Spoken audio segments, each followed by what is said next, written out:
Olha, eventos recentes, né, como as inundações terríveis no Brasil ou, sei lá, os tufões cada vez mais fortes lá no Vietnã, mostram um cenário bem preocupante. Responder desastres está ficando mais difícil, né, com as mudanças climáticas e tudo mais. Hoje a gente vai mergulhar aqui em umas fontes que falam de uma tecnologia bem intrigante para esses cenários, o veículo anfíbio ATASD. Temos aqui uns materiais técnicos, sabe? Apresentações, artigos da Intercom Development LTD sobre ele. Isso. E a nossa ideia aqui é entender o que esse até ASD tem de diferente, né? Ver as capacidades que as fontes apontam, comparar um pouco com o que já existe por aí e, claro, por que ele está sendo visto como uma ferramenta talvez crucial, principalmente para busca e resgate, sabe? Em áreas de risco. Certo, vamos nessa então. O Ataesd, bom, segundo o que a gente leu, é um veículo anfíbio canadense, patenteado, leva umas 7 pessoas mais ou menos. E ele opera de um jeito parecido com um hovercraft, mas com umas melhorias, parece. Consegue andar sobre quase tudo: água, lama, gelo, neve, terra firme. E rápido, viu? Chega a 140 km por hora, flutuando só um pouquinho acima da superfície. Ah, E o interessante é a eficiência que as fontes destacam. Dizem que ele usa, tipo, bem menos potência que outros veículos parecidos, como aqueles airboats. sim, aqueles de pântano com ventiladorzão atrás. Isso, esses mesmos. Para atingir a mesma velocidade, o Ataesd seria mais econômico. Parece que por causa de um sistema de descarga diária e baixo atrito. E o coração disso tudo, que as fontes detalham bem, está no sistema de propulsão. Usa um motor turbo de carro comum, um Ford EcoBoost, mencionam, o que, imagino, deve facilitar a manutenção, né? Provavelmente. Esse motor aciona uma hélice de passo variável, a tal VDPP, e também os ventiladores que fazem ele flutuar. E essa hélice, a VDPP, parece ser o pulo do gato. Permite controlar a potência com precisão, frear, dar ré e até distribuir a força, sabe, entre levantar o veículo e empurrar para frente. O resultado, segundo eles, é mais eficiência de combustível e menos barulho também. E aqui a coisa fica, nossa, bem curiosa. A estabilidade. Os materiais falam de uns flutuadores laterais e centrais, que são infláveis. Chamam de SCAGs e dá para ajustar a pressão deles. Isso, aparentemente, dá uma estabilidade e uma capacidade de manobra muito maiores.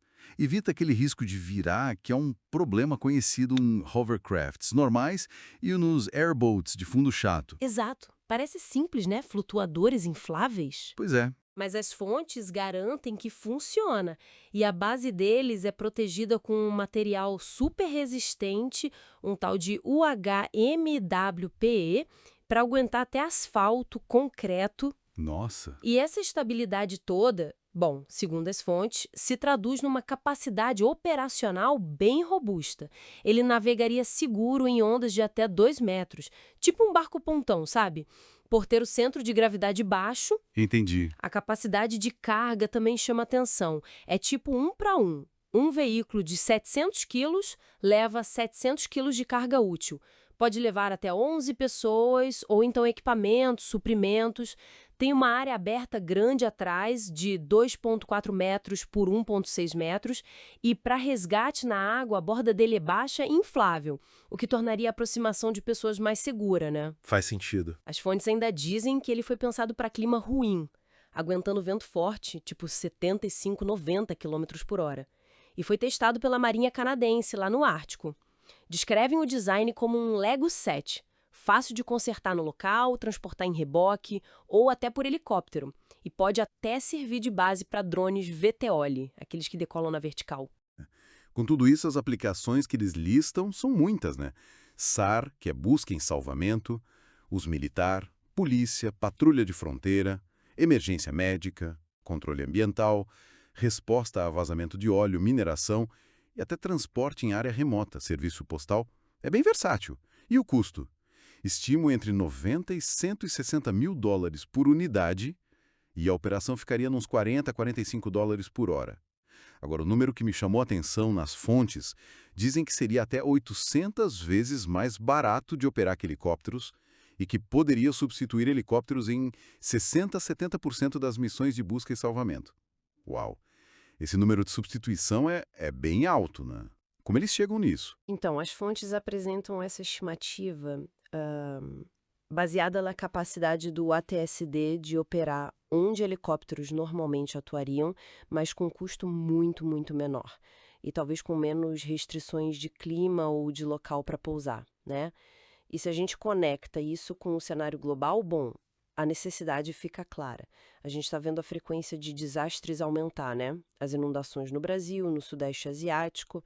O mercado potencial que as fontes estimam é enorme, 17,5 bilhões de dólares até 2024, com uma demanda aí de mais de 5 mil unidades em 10 anos. Muita coisa. É. E o foco geográfico parece natural. América do Sul, pensa na Bacia Amazônica, Brasil, Peru, Colômbia. E o Sudeste Asiático, Vietnã, Indonésia, Filipinas, são áreas muito vulneráveis, né?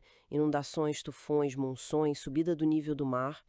Os clientes seriam serviços de emergência, militares, ONGs. Ok, uma coisa é ter a tecnologia, outra é produzir, né? Em escala. E as fontes trazem os pontos interessantes sobre onde isso poderia rolar. Mencionam considerar os Emirados Árabes Unidos e o Vietnã como locais de fabricação. Sobre os Emirados, as fontes apontam algumas razões. Custo de produção talvez 20 e 30% menor que no Canadá. A presença de expertise local. Citam o Edge Group, que é um gigante lá de defesa e tecnologia. A localização estratégica do porto de Jabal Ali, um ambiente de negócios que as fontes consideram mais estável. Eles mencionam estabilidades socioeconômicas, tarifas, tensões geopolíticas atribuídas ao Canadá nos documentos, né? A gente só reporta o que está lá. E também um acesso mais fácil para clientes da América do Sul e Sudeste Asiático testarem o veículo, sem precisar de visto. Entendi. É uma questão logística e estratégica também. Exato. E também falam de um interesse claro em parceiros no Vietnã, por causa da vulnerabilidade da região e do potencial de mercado lá. Dizem que tem modelos de demonstração disponíveis. Interessante essa parte da fabricação. Sim. Então, para resumir o que essas fontes mostram para a gente. O ATASD parece se apresentar como uma ferramenta anfíbia bem multifuncional, robusta pelo que descrevem. E com um custo-benefício que eles destacam bastante, né? Pensada justamente para esses desafios extremos de resgate, de operação em condições difíceis. E no mundo com o clima mudando desse jeito, a relevância disso parece amplificada. É uma combinação de capacidade e, crucialmente, acessibilidade econômica. É isso que as fontes enfatizam. Perfeito. O que a gente vê nessas fontes é bem essa convergência, né? Uma inovação técnica focada em problemas reais, estabilidade, versatilidade e eficiência. Ao mesmo tempo, uma necessidade prática que só cresce por causa dos desastres climáticos e vantagens econômicas que parecem sim significativas, principalmente quando se compara com meios aéreos tradicionais em muitas situações de resgate. Exato. E isso tudo, bom, deixa a gente com uma reflexão importante, né?